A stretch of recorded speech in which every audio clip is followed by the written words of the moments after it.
Police પકડી પડાઈ છે। જો કે આ વખતે ટ્રાફિક પોલીસે નકલી પોલીસને પકડી અસલી પોલીસના હવાલે કરી। પોલીસે બાતમીના આધારે એસપી રિંગ રોડ પરથી 2 શખ્સો પકડી પાડ્યા હતા। બંને આરોપીઓએ ધોળકાના કાર ચાલકને રોકી વાહન ચલાવતા સમયે ફોન પર વાત કરવાના ગુનામાં ફસાવવાની ધમકી આપી હતી અને 5000ની માંગણી કરી હતી। કાર ચાલકને મોટા કેસમાં જેલ ભેગો કરવાની ધમકી પણ આપવામાં આવી હતી। તે સમયે કાર ચાલક અને આરોપીઓ વચ્ચે ઝપાઝપી થઈ ગઈ। આ ઘટના વિશે સોલા હાઈકોર્ટ પોલીસ મથકમાં ફરિયાદ દાખલ થઈ। આરોપી અનુવાદુલ્લાહ અંસારી અને અમિત ઉર્ફે ભુરિયો નાગર પકડાઈ ગયા, જ્યારે કે પિન્ટુ નામનો શખ્સ ફરાર છે। પોલીસ પૂછપરછ તપાસમાં સામે આવ્યું કે આરોપીઓ અગાઉ પણ આ મોડસ ઓપરેન્ડીથી ગુનો આચરી ચૂક્યા છે।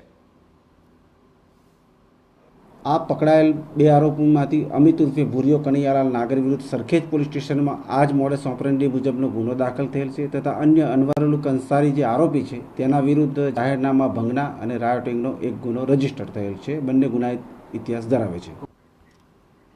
અને હવે સમાચાર